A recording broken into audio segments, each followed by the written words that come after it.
with the junior choir, and then the youth choir is going to sing a song, and then we'll sing one congregational. So Miss Christiane is going to bring them up now.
Two good songs tonight. Let's all stand. 497 says, brighten the corner where you are.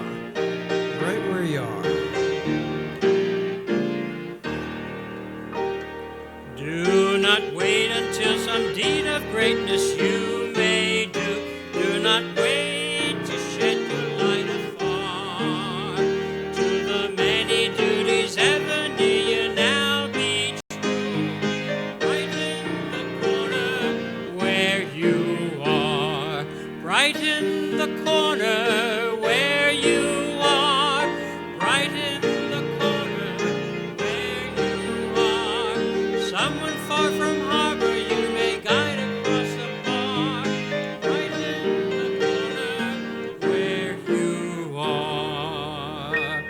just above our clouded skies, that you may help to clear.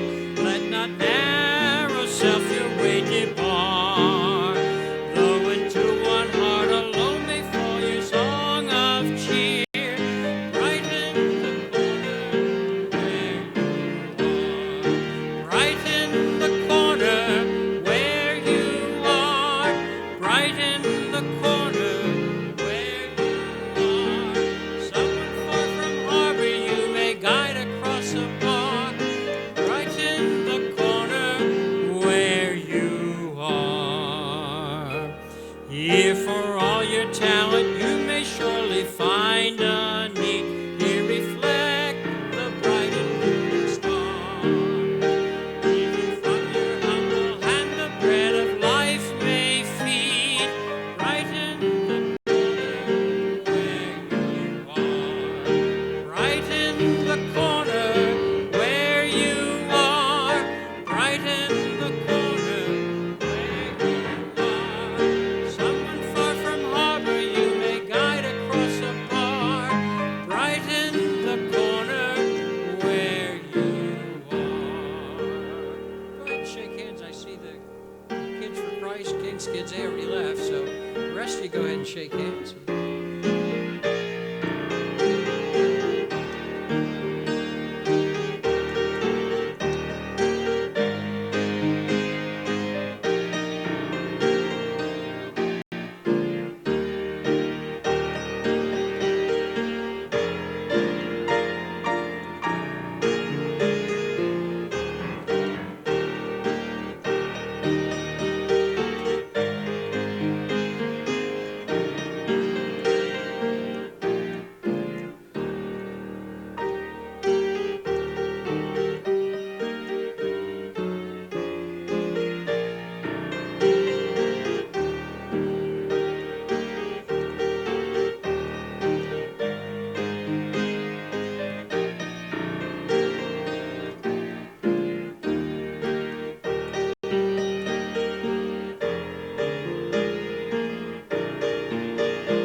Okay, thank you. You may be seated.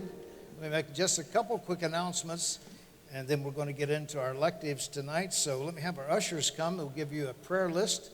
If you do not have a prayer list, our well-trained and efficient ushers will have one to you in just at least 30 minutes. Maybe it's sooner, okay? They'll have one for you right away. Here they come. Just raise your hand and let them get one to you.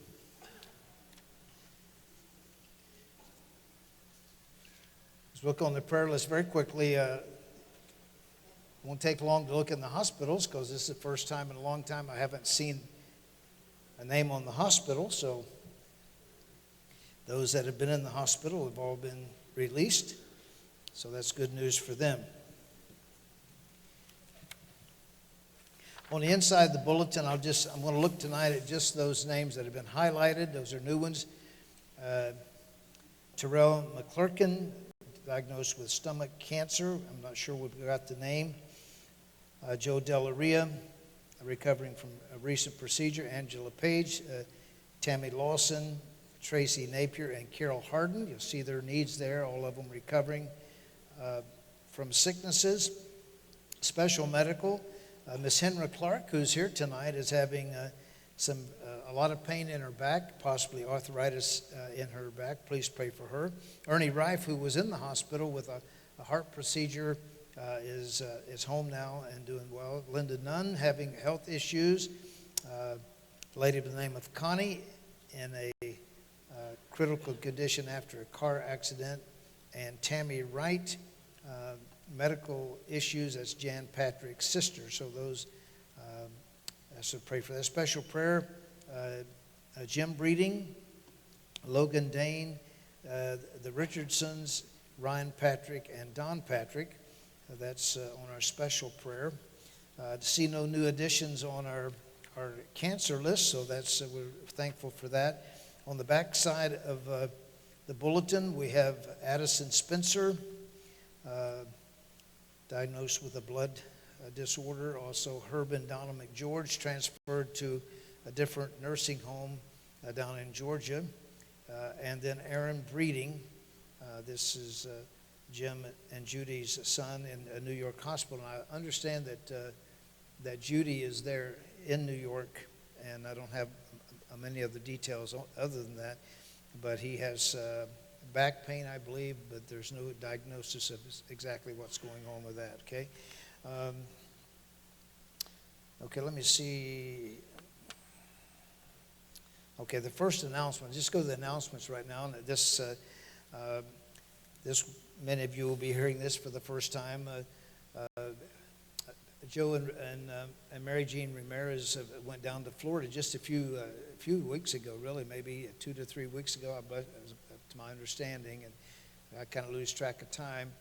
She's been having some back issues. They couldn't figure it out. Been losing weight. Matter of fact, the last time I saw her in church, I congratulated her on the weight loss. I thought she was trying to lose weight. She never said anything any different. And but the bottom story is Mrs. Mary Jean passed away this morning, and so she got after he got to down into Florida. They kind of snowbirds go down there for a few weeks in the wintertime. She got to feeling real bad. They took her to the hospital. They transferred to another hospital trying to diagnose what the issue was, and they found cancer, and the cancer was just so fast developing that there's nothing they could do. So she passed away this morning. I talked to Brother Joe, and so pray for he and his family. They're going tomorrow to make funeral arrangements, and they'll come back to Dayton and have a memorial service. I believe it's going to be a memorial service here. It's probably not in the immediate future. They weren't real sure. We'll find out tomorrow exactly what their desires are. So please pray for them. It's a very sudden situation, and wow, it's just hard to believe. So pray for Brother Joe and his family. Also, Brother Phil Rose. Phil, raise your hand back here. Philip is going to have some surgery coming up in February, and it's going to be on February the 3rd. They're going to have his thyroid removed, so please pray for him as that day approaches. And so it's always fun to anticipate surgeries, right? You wish they could tell you today you're going to have surgery and have it the same day. That's the best way to do it, but that's not the way it happens. Also, in addition, if you would pray for Mary Garrison. This is Brother Jim Garrison just passed away. He's our missionary to many years to Germany. He passed away. His wife Mary, which is Dina Smith's mom, is having knee surgery on February the 4th. So please pray for Mary Garrison. Just a couple quick announcements here. Choir members, At 8:15, leave your electives and go to the choir room, if you would, for choir practice. Then tonight, remember the fundraiser for some of our staff members that are going to the Philippines to try to help defray some of their costs. Actually Sue Murphy is kind of heading this up to have, she calls it a soup, S-O-U-P-E-R, Super Bowl. And so you can sign up, and there's soup and rolls and whatever is in this. It's a cookie and all that, and you can pick it up on Sunday, $8, and it's very delicious stuff. I'll say that she'll do it up right for you, and basically the proceeds will go to some staff members that are going to the Philippines. That trip begins on Monday for those going to the Philippines. Pray for Brother and Mrs. Webb. They've left out today, heading over into Africa, and pray they don't come across any headhunters. Okay, I don't think they will, but pray for their safety as they go there, and they'll be back. I believe they'll be back a week from this Friday. So please remember them in prayer. Their baby shower this Saturday for Katie Begley Rexroth. That's my granddaughter, and it's not too late to register if you haven't registered, and so there's you can do that tonight even. There's a sign-up sheet, I believe, on the back table as well. The Lord's Supper this coming Sunday evening. I'd like to encourage all of you to prepare yourself for that, and also men of the church, if you'll meet with me at 5:45 on Sunday evening, we'll prepare ourselves to serve the Lord's table. Okay, so February the 16th is the ministry fair, and that's something we'll say more about as it gets a little closer. But ministry fair is just introducing folks to the various ministries of our church and trying to see if there's a ministry. As a matter of fact, there might be a ministry that you say, hey, I'd like to start a particular ministry, and we would get you involved in that. Okay, Miss Sharon, you have your hand up for a prayer request?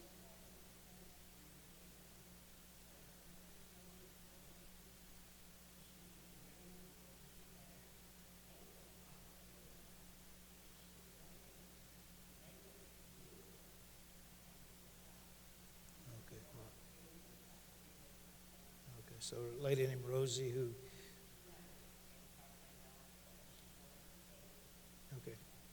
Okay, good. So a lady named Rosie will put that on the prayer list, who had went in for an operation, I believe, or something, and they dropped her off the table. So that sounds not a good thing. Okay, let's have our ushers come, and we'll receive our offering. If you have a prayer request, if you use the back of an offering envelope and put your prayer request in, if you would. And also, we have some visitors with us tonight. Thank you so much for being here.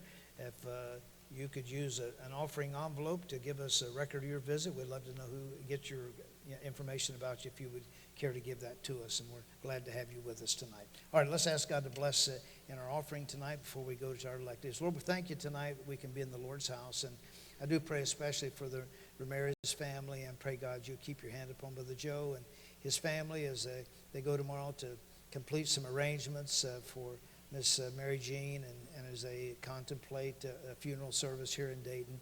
I pray that you would just encourage their hearts and meet the needs they have in Christ's name. Amen. Amen. God bless you.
Okay, if you were not here last Wednesday night, if you've missed Wednesday nights, I'm going to give you real quickly what we're doing. We're going into some electives. We have 4 different classes to offer you. Here in the auditorium, I'm doing a history of Cornerstone Baptist Temple and the merger that we had back in 2001. Cornerstone Baptist Church and Dayton Baptist Temple merged together. Also, our family-focused elective this week, Brother Mo Kincaid is taking that elective tonight, and that's in the wedding band class, which is out the door and up on the stairs right to the second floor. So that's the elective Brother Charles is doing. Brother Mo is doing that for him this week. Brother Ken Foltz is continuing the 4 T's of stewardship right outside the side door here. Just go right out, there's a classroom right across the way, the 4 T's of stewardship. And Brother Josh is doing Truth for Youth up in the youth department, and so that's for teenagers or anybody else that would want to go up there. Okay, it's an elective. You can go to where you want to go, and so you are dismissed to those electives. Remember, choir at 8:15. You head to the choir room. Okay, so electives you can leave. Those that are staying for this elective in the auditorium, I'd like for you to move from the back sections and come on down to the front if you would, and that'd be helpful.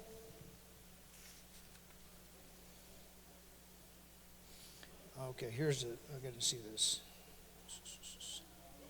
Okay, Alexis.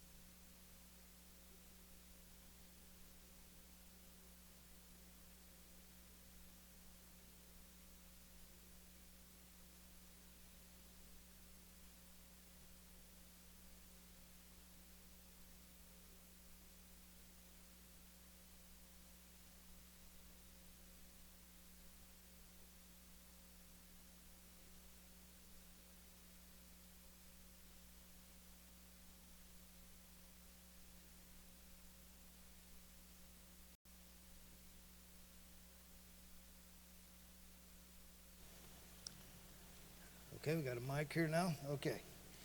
All right. This elective will continue. This is the 3rd week on kind of the history of the church. We've gone through the history of the church that was started in this location back in 1951. Pastor Gerald Fleming came to Dayton, Ohio, graduated from Bible school from down in Fort Worth, Texas, headed to Dayton, and found some names from Dallas, Billington, out of the Akron Baptist Temple, started making some visits, came across some folks that were looking and having an interest in independent Baptist church, and he was an independent Baptist preacher wanting to start a church, and so they started meeting Bible studies in their home, and then the church began to grow. They met downtown. I think it was close to downtown. I'm not sure the location. I think it was E.J. Brown School back in the early 50s. They met there. May have been to another location after that for a short time. They bought property here. This was before the freeway was, before Route 35 was here. They bought property, built. They had tent revivals on the property, and I was looking. I saw an article this week where they were selling some bonds. They sold bonds to raise money to build this building, and so as they were getting the property and building the building, Route 35 came through and took part of the property from them, and but the building got built. I believe J.C. said what. They moved in here, what year, J.C., you think? Yeah. 1958 is when they come upstairs, or is that when they went down the basement? Upstairs. So maybe for a couple years they probably were in the basement, or a year or so in the basement. Okay, 1954, so they had a basement, took them 4 years to be able to get this built and to be able to start meeting upstairs. We had a very interesting history lesson last week, as Brother J.C. told us about. He helped paint that baptistry scene. Can you put that screen up, guys? Well, if you guys are listening up there, these guys. Oh, there you go. Thank you. So J.C. helped paint that baptistry scene. It was a very interesting thing last week. So the church, Pastor Fleming was here for 34 years. He retired in 1985. He retired. He actually had been battling Alzheimer's for several years, maybe for about 4 years. Really, no one knew he had Alzheimer's. He found out he had Alzheimer's, and soon after that, he announced that he had Alzheimer's. He retired, and a new pastor was called, and that would have been in 1985.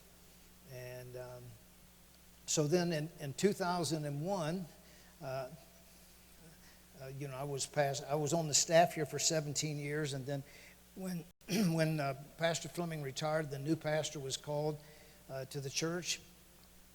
His desire was to have his own staff, so those that were on the staff were asked to resign.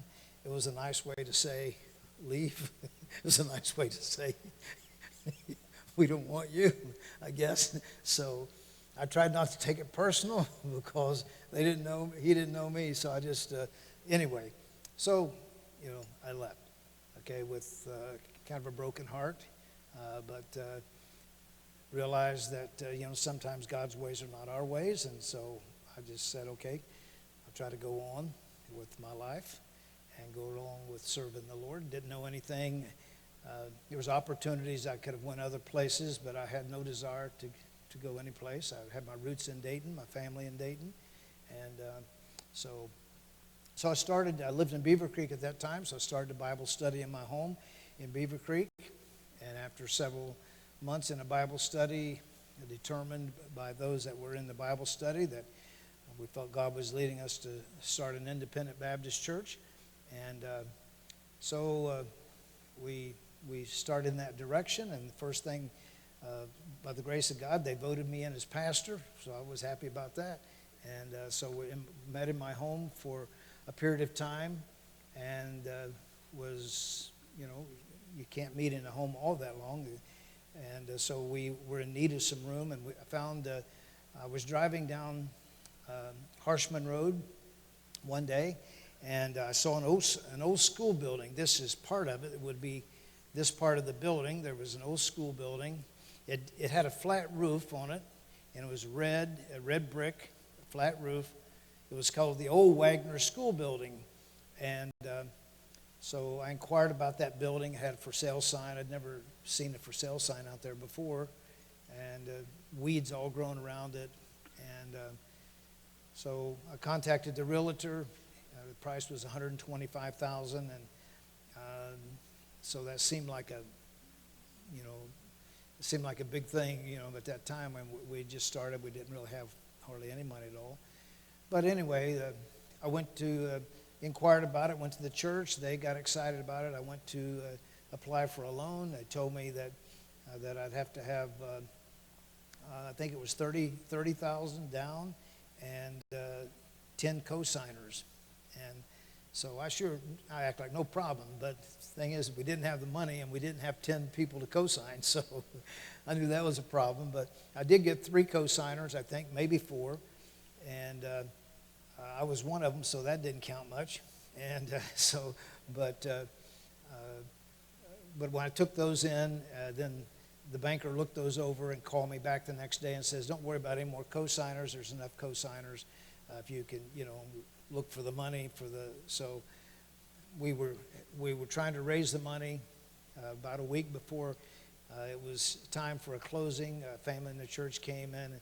They had promised the Lord that they'd had some money that was coming to them from an insurance settlement. They had promised that they got that they would give half of it to the Lord's work, and so they came in with several $1,000s to kind of help us make up that amount. And so we bought the building, and so in 1986 or so, we moved into this building. So it took a total remodeling as far as just everything had to be gutted out, so to speak, and a lot of painting, a lot of work to be done inside and outside. And so after, so we started meeting, and we took one of the, knocked out some walls and made a little auditorium in this building here. And it was a little long, narrow auditorium. We bought some pews, and little by little each week we would do something. And then we started a building fund and got a loan and built this building here. This is called a geodesic dome. If you've never seen the building, it still sets like this on Harshman Road, right next to Moore's Furniture. And so it's this would be actually what you would see from Harshman Road is this side of it. This was the side that you entered in was from the parking lot in the back. And so this was an 80-foot dome. Brother Bill Wilson, for some reason, he knew about a geodesic dome. I'd never heard of it. I didn't know how to spell it. And so he put us in contact with a company from Michigan who made this building. It's a prefab building. So we contracted with them. We put in the basement. We put in the basement walls and poured the floor. And then we put in a floor, the joists, the floor joists, and the floor for the sanctuary. And then they came in with prefab walls. They put it prefab walls and put the roof structure on. And so they were there about maybe 3 weeks. When they left, we had a building. We had the shape of a building, and then we went to work on finishing it out. And we did most of the work ourselves. We did hire out plumbing work, electrical work, although Pete Fee, who's still around, Pete Fee was an electrician, and he got involved with us, and he would let us do the work, and he would check our work, and men in our church that could do electrical work, he would check it and sign off on it, make sure it was done right. And so we used a lot of people. Like a lot of our guys had skills, so just worked on this building for a long, long time. A lot of guys put a lot of hard work in this building. And so eventually, probably in 1993 or 1994, so we moved out of this building. At the same time we put in the dome, we also put this gable roof upon the building to make it match up and make it look a little more. We painted it to try to make it match a little bit the dome building. So there was a lot of work. We put in parking lots, and after we were there for a few years, the 7-Up bottling company owned a big field back behind. When we bought this had 3 acres of property, and so a 7-Up bottling company had a big field in the back. I went to them and inquired if they would have an interest in selling any of it, and so they came back to me and said we'll sell half of that field, which was 4.5 acres. So we purchased the 4.5 acres just because our desire was to take this building, and this, when you get into this building, we've made a hill. We made a driveway to come up, and so the driveway came up here, and you could drop off right here in front of here and go in the building. Well, our desire is to come out in the parking lot, build a bigger dome.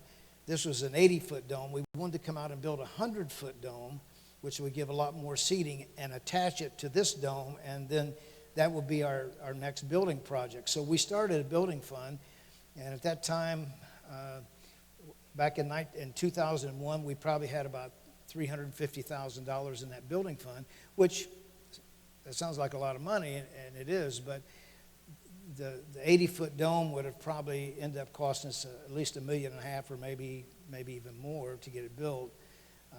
But then that was our plan. Our plan was, I would every night after the service, I would go with who was with me, and I'd have a napkin out or something that some McDonald's or something, I'd be drawing sketches, and they'd be drawing sketches, and so dreaming. We just dreamed of what the next step was, and so the Lord really blessed. That was 16 years up until 2001 that the church was going. God had blessed in many, many ways. We had a good group of people in the church.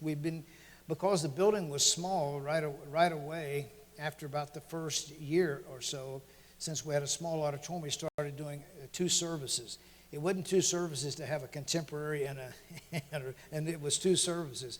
And so I would preach. We'd have a service from 8:30,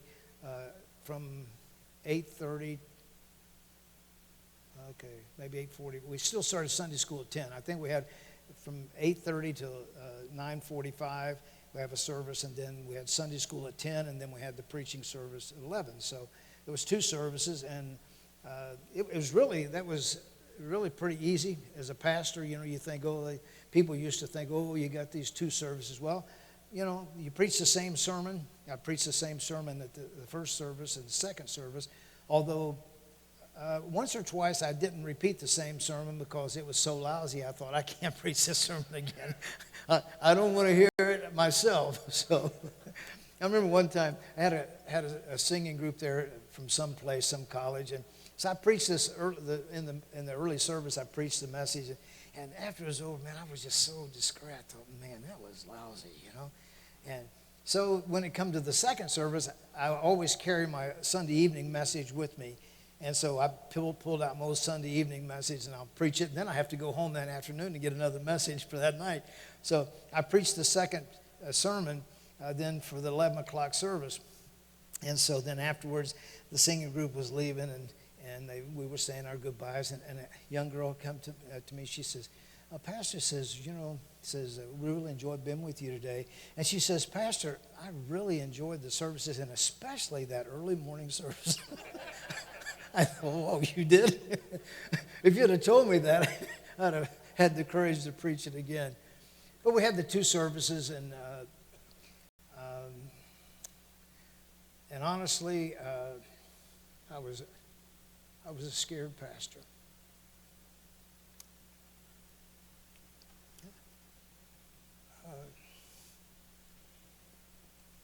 Anything happened was because God was doing it. There's nothing. I've been a youth pastor for 17 years, and as a youth pastor, that's a wonderful thing. I love being a youth pastor.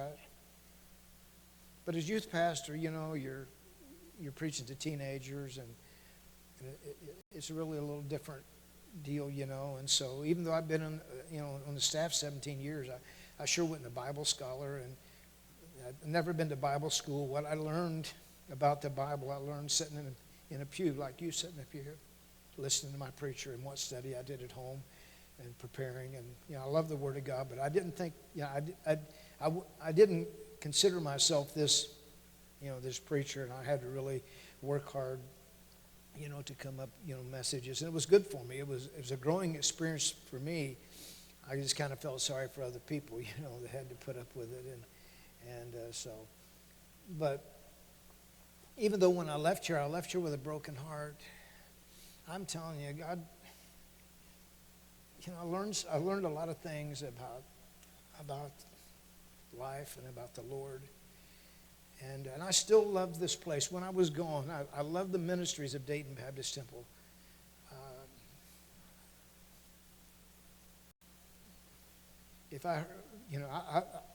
This was my life. This is where I got, this is where I got married. This is where I dedicated my kids on this platform. My kids went to Temple Christian School. This was me. But so now it wasn't me. I was across town.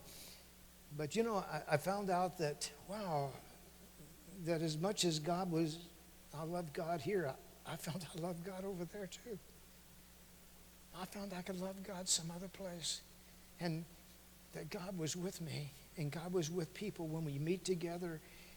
God can be with us. It may not be the same place. It may not be the same atmosphere, but it was the same God that was there. And so now, little by little, this Cornerstone Baptist Church, and it was like, okay, Jerry Seiler.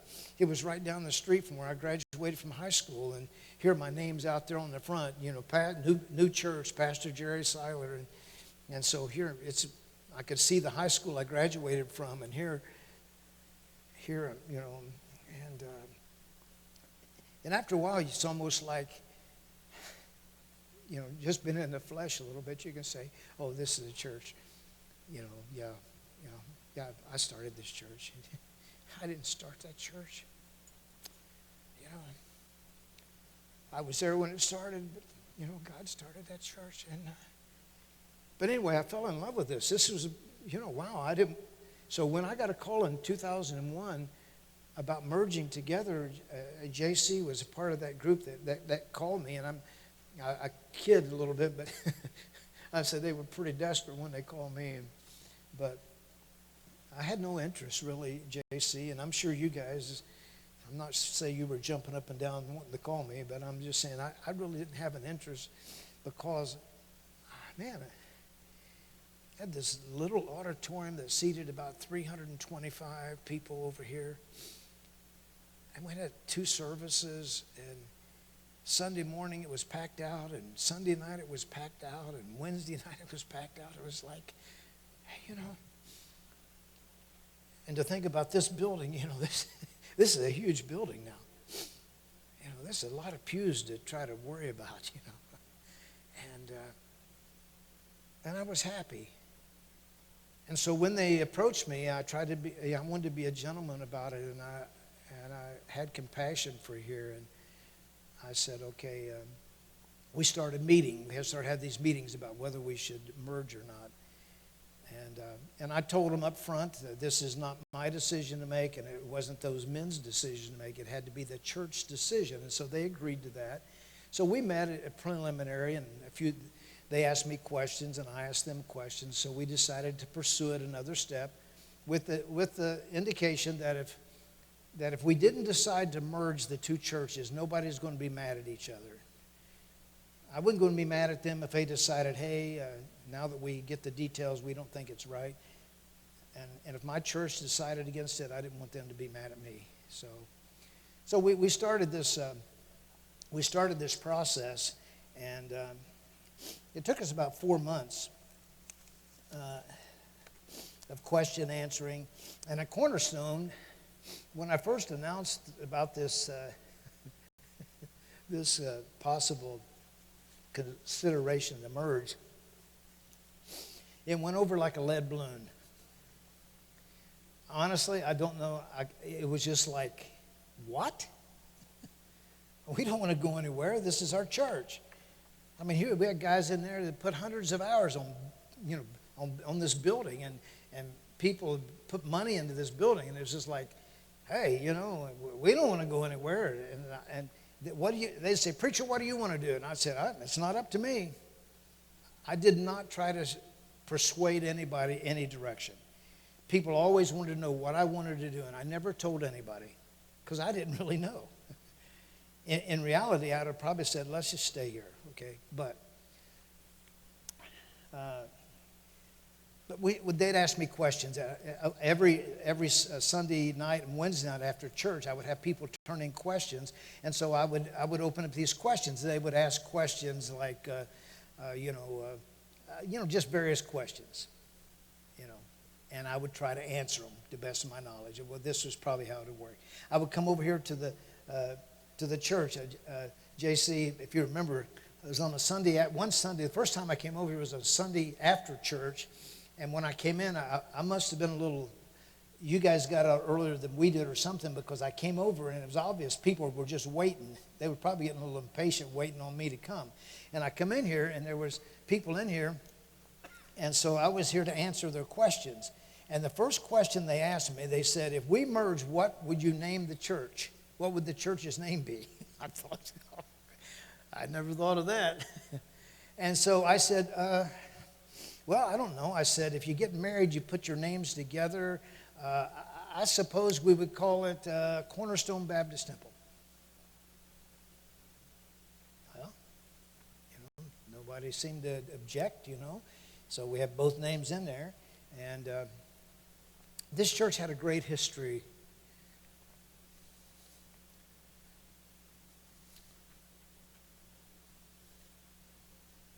And I love my pastor. And I didn't, to take the name Dayton Baptist Temple, I mean, that was a name he named it. I wasn't really anxious about that. But on the same token, I had a group of people that had given themselves for 17 years and poured themselves in another ministry. And I couldn't leave them either. I couldn't. So I thought it was a good name, and I think it's worked out well, Cornerstone Baptist Temple. And so anyway, I answered some questions and told them. So we established a date when we would take a vote. And so I had these ballots made up, and it says, this one said Cornerstone Baptist Church merger ballot. And then I made an identical ballot, only I put Dayton Baptist Temple merger ballot. And so I brought ballots over here, and then I had them. And so we announced on a given Sunday after we had met. Actually, before we did this, we had when our people wouldn't, I could tell some of their people weren't really sure about this thing either, And our people weren't really sure, so I said, okay, if you marry somebody, you at least date them once. Jerry Fritz is the only one I know that didn't date the girl he married. But most people date somebody before they marry them. So I said, let's have a date. And so that sounded good. So the date was that we had a Sunday night service, and I invited Dayton Baptist Temple to come to our Sunday night service. It was the final night of our mission conference. And so we were all anticipating that.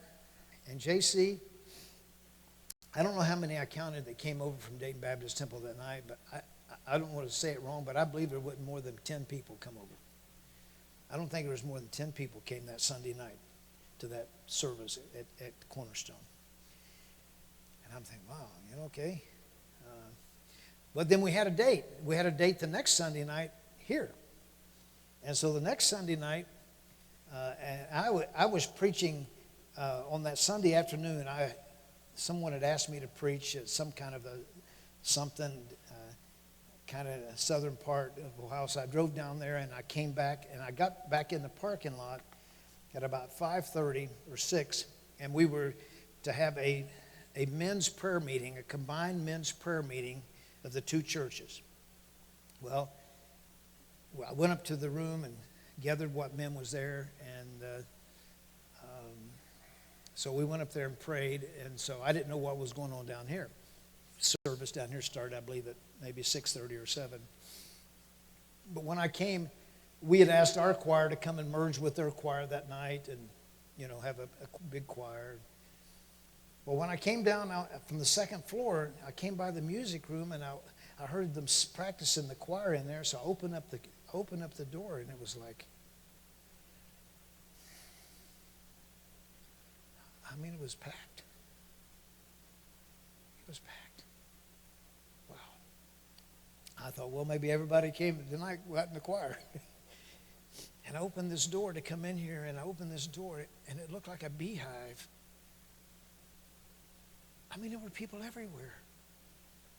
Honestly, I don't even know I don't know who they were or where they went, because not a lot of them came. It was like this service, and we're going to show that service. I believe next Wednesday night we're going to show a portion of that service. It was just like there were people everywhere. And, it was Cornerstone people who had never seen this building at all, many of them. And so we were going to take a tour after the service. They were going to take a tour. And so here we had our people and their people, and then I think there was a lot of curiosity seekers that came. People heard about this thing, and so they wanted to, kind of seeing, hey, what's taking place. So we had a great service, I felt. And afterwards, then people just started going through the building. And people were seeing these classrooms here. They were seeing classrooms in space that we knew nothing about. It's like at Cornerstone, we had adult classes meeting in a furnace room. We had some trailers outside. We bought old construction trailers, and we were meeting Sunday school classes in construction trailers outside. And it was like, and man, now all of a sudden they're walking these hallways, and they're seeing this vision of what could happen, you know, and I think that kind of sealed the deal. Plus, they had a ministry of Temple Christian School. We didn't have a Christian ministry, Christian school, and people a lot of times would ask me, say, "Preacher, are we going to start a Christian school?" I said, "No." They said, "Why?" I said, "Because I will not get in competition with Temple Christian School. I mean, I love that ministry too much. I will never get in competition with Temple Christian. If they got a school, we'll send our kids there. We'll send our kids there. We don't have to start another Christian school." Okay, so anyway, so this was the ballot. It says, Cornerstone Baptist Church merger ballot. A yes vote will include Cornerstone Baptist Church will merge with Dayton Baptist Temple effective immediately, becoming Cornerstone Baptist Temple. Second, Cornerstone Baptist Church will move locations to Dayton Baptist Temple's facilities. Thirdly, Pastor Jerry Seiler will assume pastorate of the merged church. Well, I was happy to see that. The merged church will assume the current constitution of Cornerstone Baptist Church as approved by a combined men's meeting on February the 15th, 2001.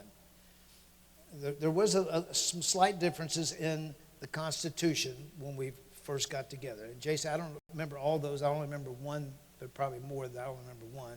Do you remember any real differences in the Constitution? There's one.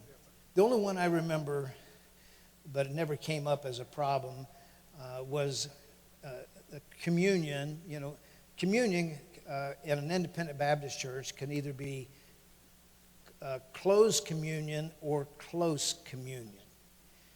And when Pastor Fleming was here, the communion was close communion. Now, what that means is it's for when we have the Lord's Supper like this Sunday night. It's for the members of the church, and it would also be for folks that were visiting with us who were members of a church of like faith.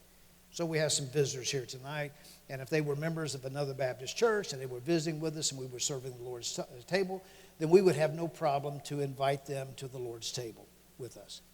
That's close communion. Well, when one of the new pastors, there was one pastor was here for 10 years, another one was here for a year and a half, and one was here for 6 months over a period of 16 years. So I'm not sure when that constitution changed, but somehow that church constitution got changed, and Dayton Baptist Temple at that time was closed communion. That means that if we were going to serve communion, you would either ask visitors to leave or ask visitors not to partake of the Lord's table. That was the difference.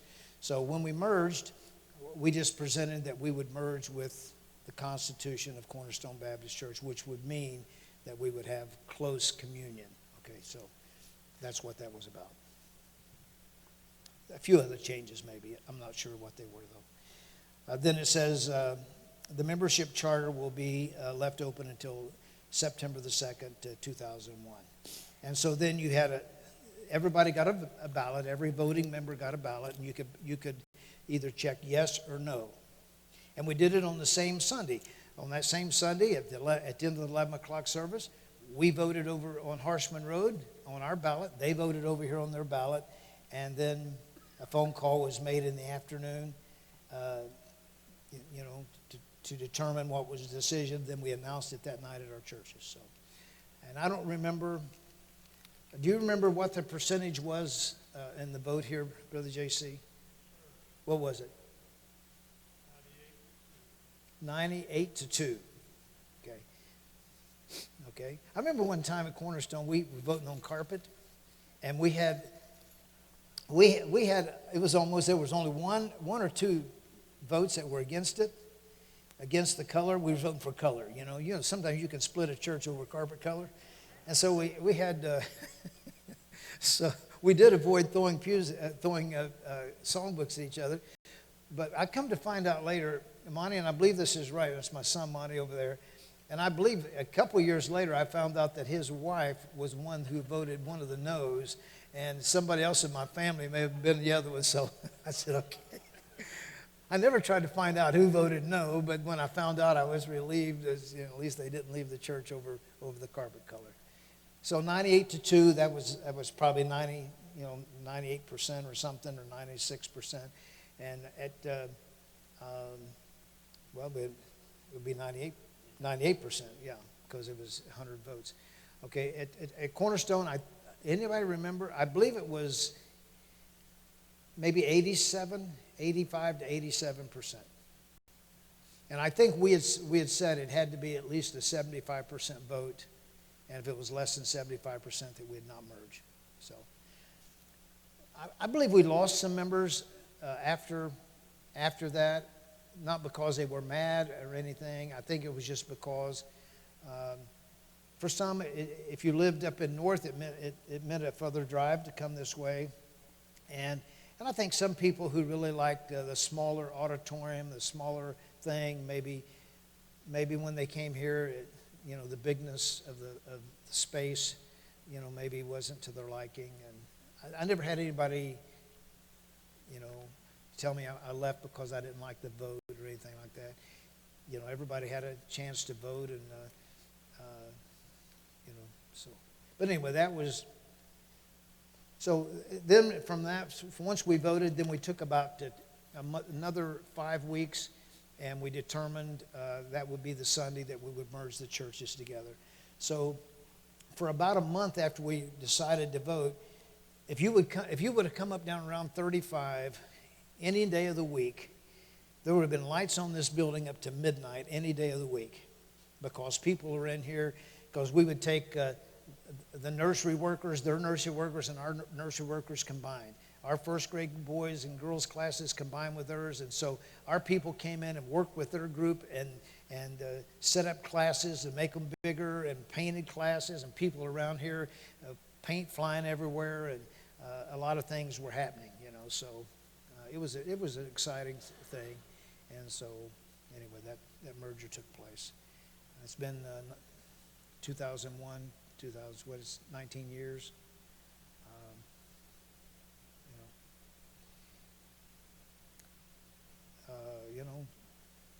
I've never looked back. I've never. I believe it's God's will. God has been with us. So, does anybody have any questions about? I just want you to know the history of the church. I think it's important to be a member of the church. A lot of things, but some of you may have some questions or some things that I've said that you don't understand. So last week I did give out some things that if you weren't here last week and like them, I gave out a copy of our church constitution. I have some copies here. Also, something that I'm going to use, I'll use at a later date. I gave you a copy of the Trail of Blood. And it is a little booklet that traces, it traces the history of the church from the time of Jesus Christ, basically up until our age. And it tells why we're Baptist. And, we are not Protestants. We are Baptist.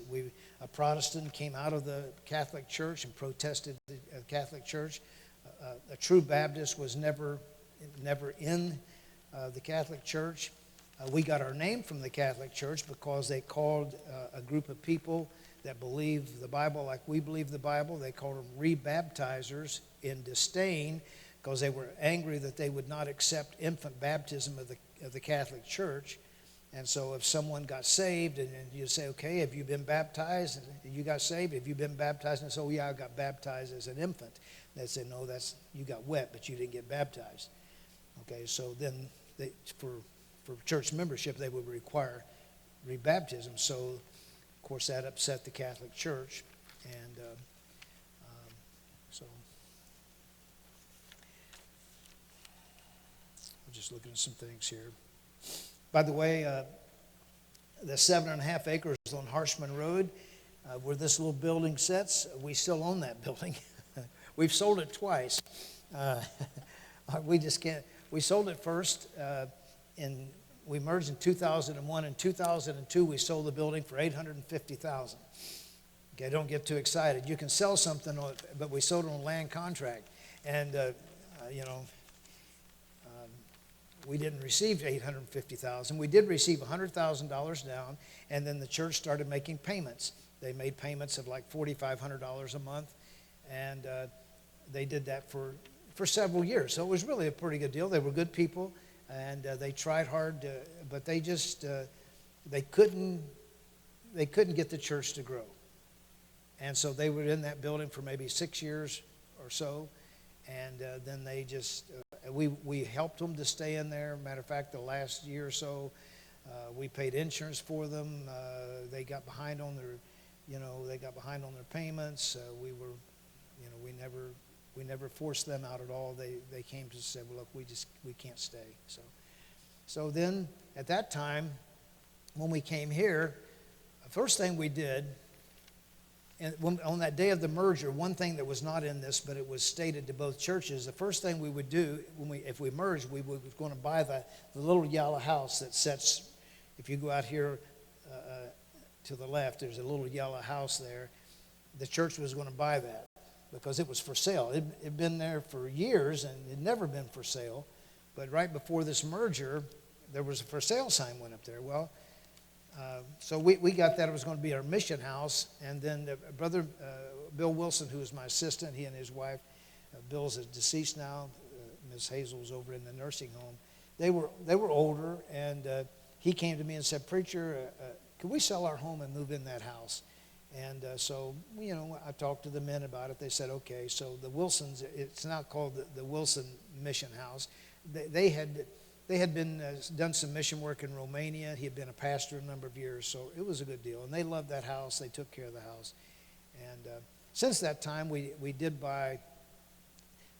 bought 3 houses across the street.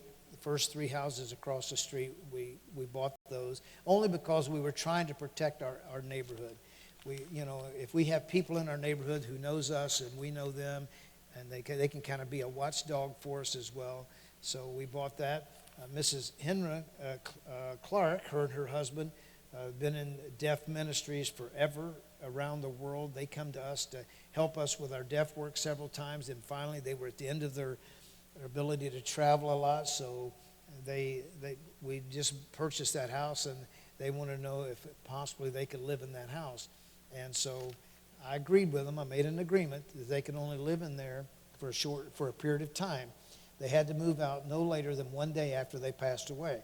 And so Miss Henry still has that agreement. So Brother John passed away some time back now, and good people.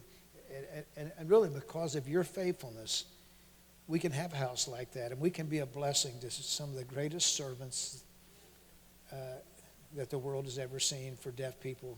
They've been a part of deaf ministries, and they've won deaf people to the Lord all over the world. So that was a real blessing. We bought a second house, and we've had missionaries stay in that house for many, many, many times. And Brother Crank, our school principal, stayed in there. Brother Stetson Plank stayed in there.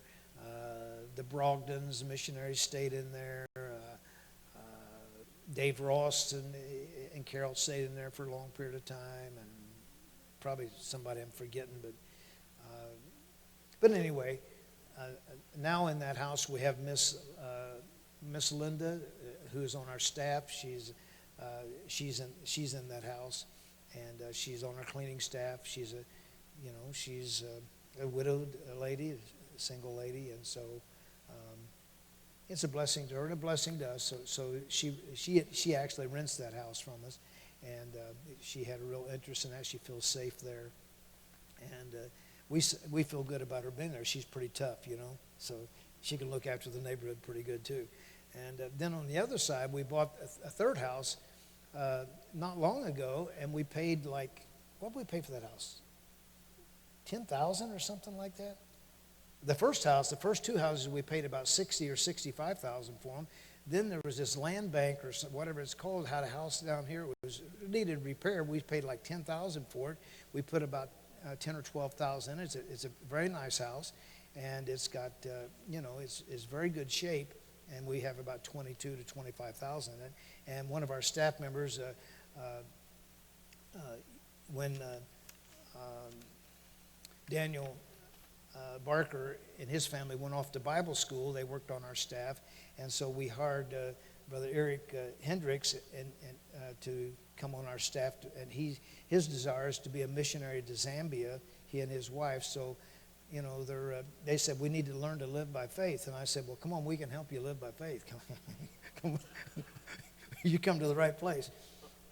No, so they live there, and they're very happy, and they're good people. They're hard workers, and we do. Our desire is to help them to take the next step to go to the mission field, and we pray in a couple of years they'll be ready for that. And then we just bought another house on the land bank. Again, we paid like maybe $10,000 or $12,000 for that house. It's just 2 doors from it.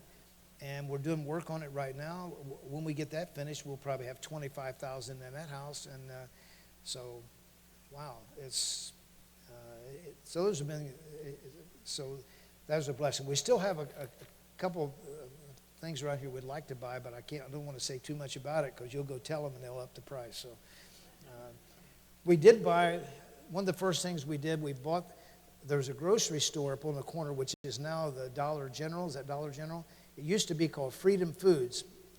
One day, they came to us and said they were going out of business, wanted to know if we wanted to buy it. And I said, of course not. Why would I want to buy it?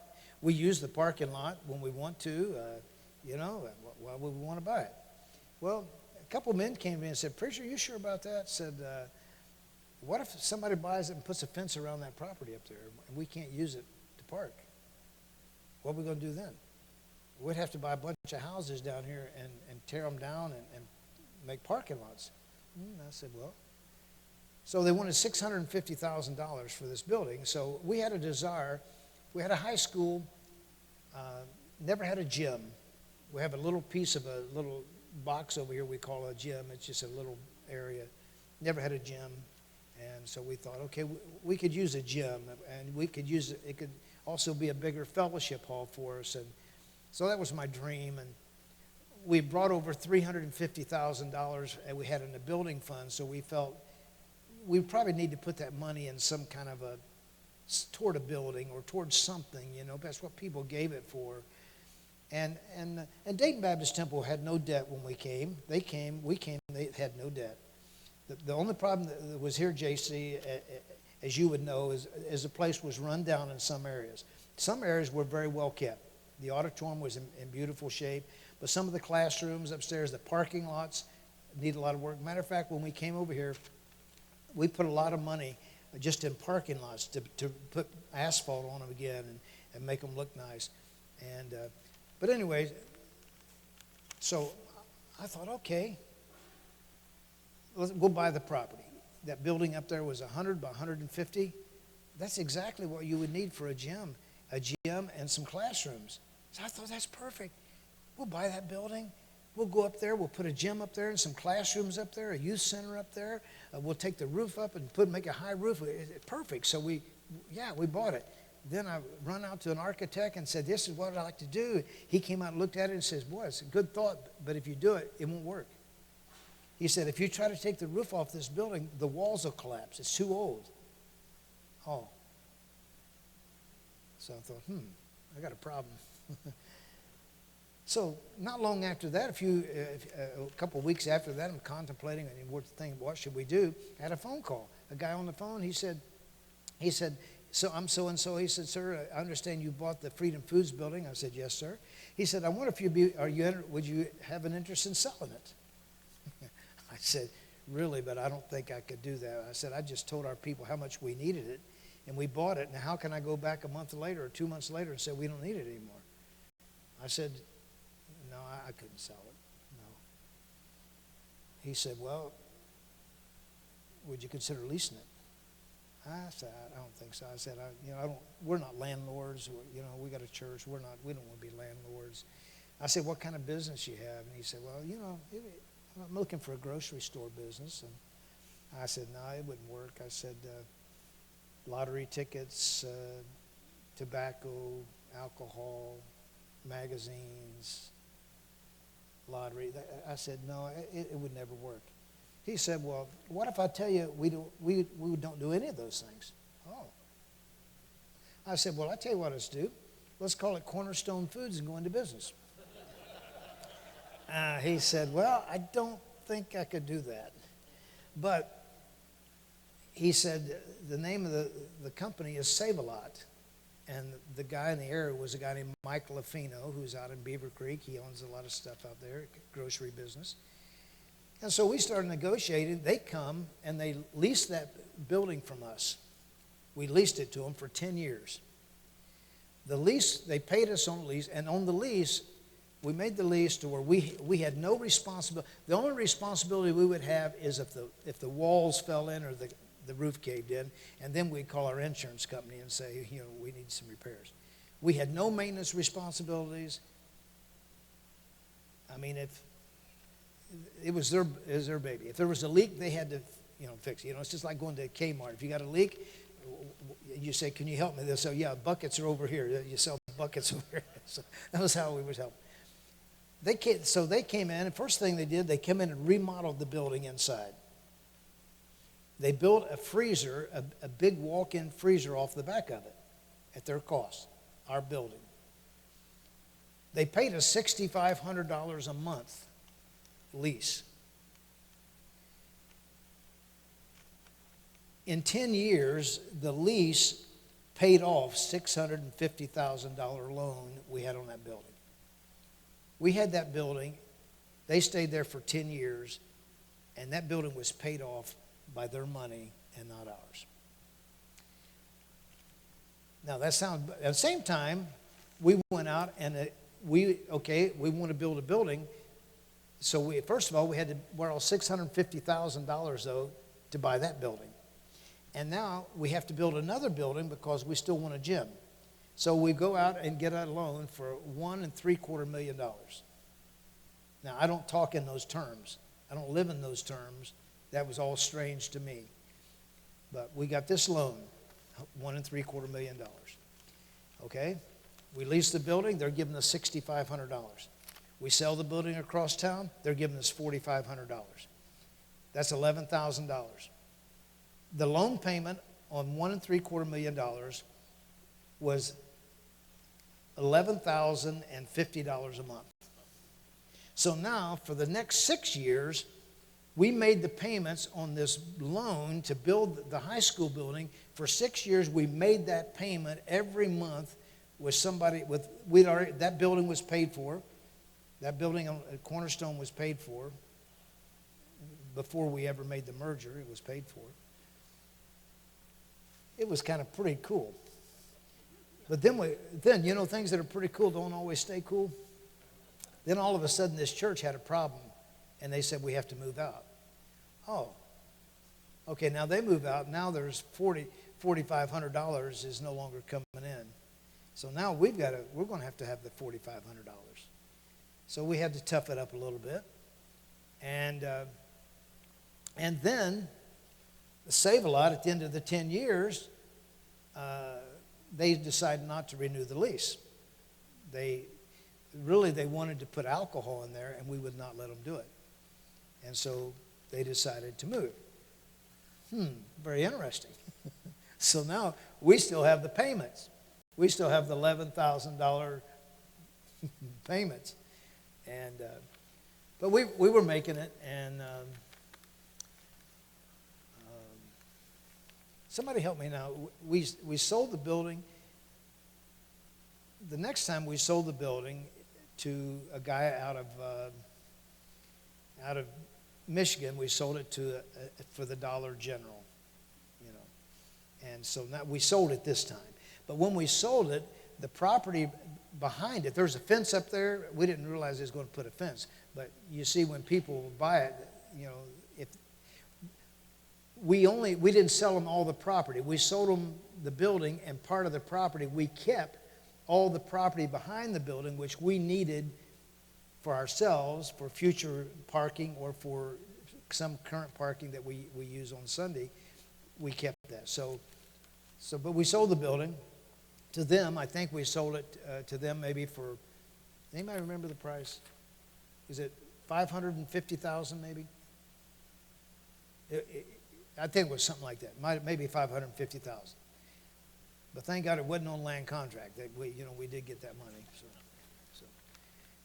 So we paid all that on that $1.75 million loan, and so we still had loan. And then by the grace of God, that miraculously that loan got paid off, and so right now, the church, other than our normal bills, we don't have any debt. We don't have any debt in any properties that we own or anything. So we still own the building across town.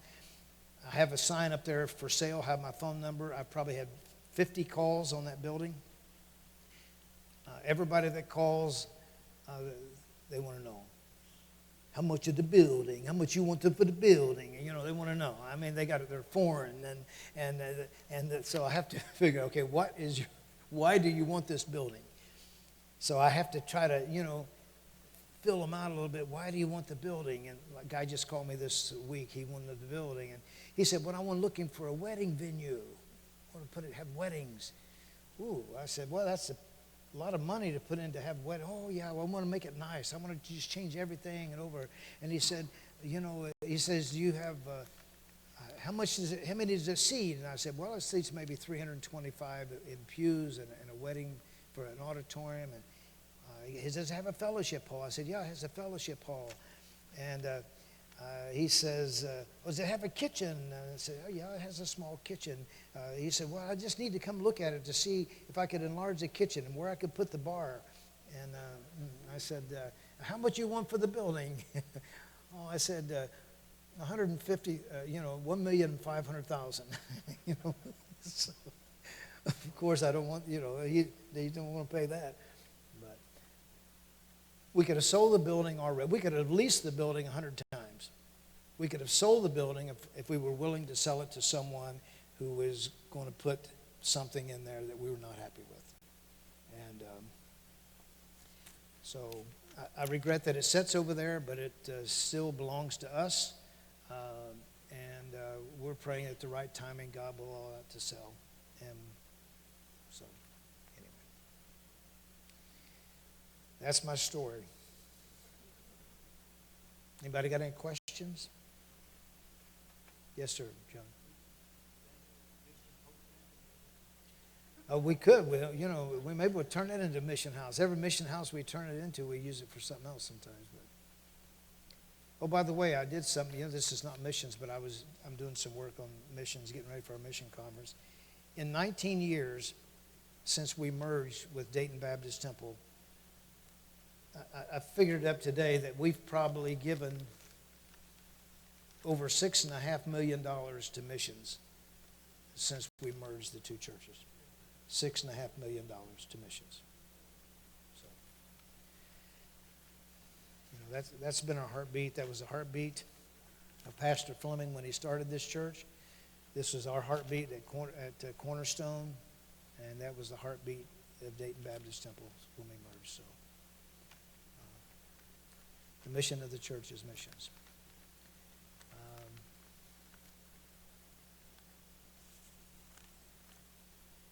I'm going to let you go here in a second. I'm going to see if there's a couple other things that...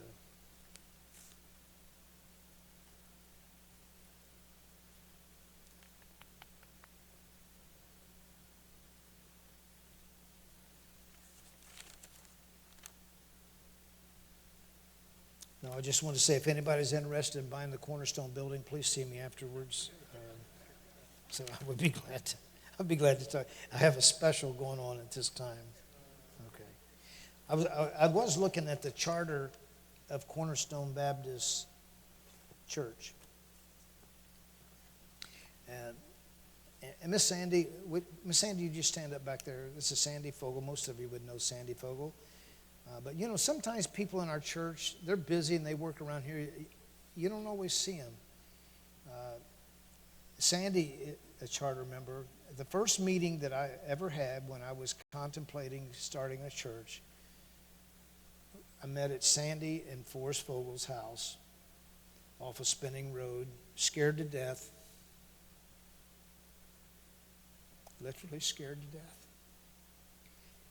And with some people like Forrest and Sandy, who believed that there was a need for a church.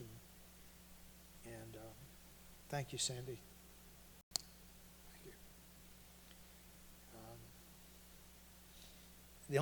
Any other charter members? I believe the only other, Chris White. Chris, you are a charter member. Do you remember that? Chris White is a charter member. Chris was probably a sophomore in high school maybe at that time.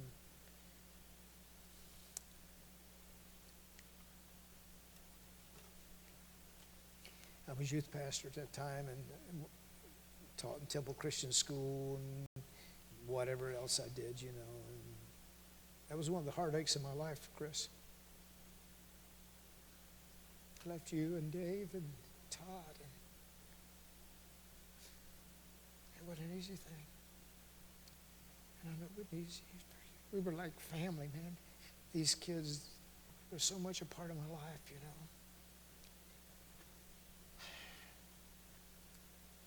My son, Monty. Monty, would you stand up over there?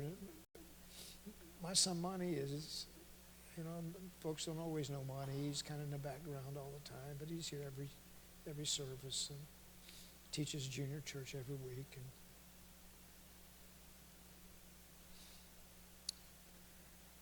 you know, that's one thing when we merged, you know, it was hard on my family.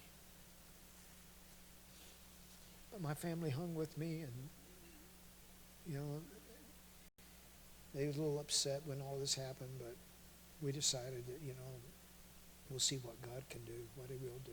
Just go on with life. Life goes on. And God just can do abundantly more than we could ever ask or think, you know. So it's been a great 17 years at Dayton Baptist Temple, 16 years at Cornerstone Baptist Church, and 19 years at Cornerstone Baptist Temple.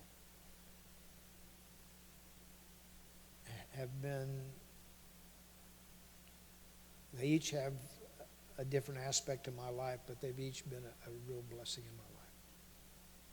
All of them have had heartaches, all of them up and down. That, you know, it's like, you know, church work is like life. You know, it's not always up. It's like this sometimes, but it's been good. Is there anybody else in here that was a charter member? You know, I looked on here, Sandy, I believe that there was only 10 charter members. There was 65 on there. I think there's only 10 charter members that still attend this church. And there's more than 10 that are alive, but some of them have moved out of town. Some of them maybe attend other churches now. And but there is 10 of them, I believe 10, that attend our church. Some of them are in heaven now, some good people that are in heaven.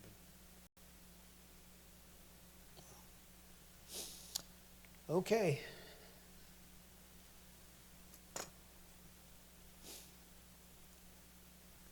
We've got a lot of history to write yet.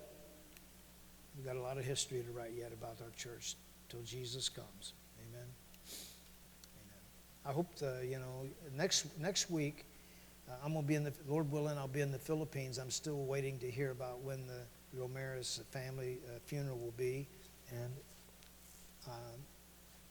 if I need to stay here, I'll cancel my trip. Whatever, you know, I'll find out tomorrow about that. But if I'm not here next week, we're going to have 3 videos. We're going to show a video of the first service in the geodesic dome at Cornerstone. We'll show portions of that. We're going to show the first service when we merged, right? And what's the other one? Oh, then we're going to show some sermon clips from Pastor Fleming, the founder of this church, him preaching. And there's no preacher like Pastor Fleming. There's no preacher like him. He was a unique preacher. Wow. So you'll enjoy that. So next week, that'll be what the elective will be next week. If I'm not here, okay? Lord, thank you tonight. Thank you for folks being here tonight. Thank you for these visitors. And I pray, God, you would, Lord, we thank you for all you've done in our life. God, a lot of things in life go directions that we never thought they would. But, Lord, to see you there, to see us and guide us and direct us in paths that lead to your honor and glory is, Lord, a miraculous thing. We thank you for it. Bless these folks tonight in Christ's name. Amen.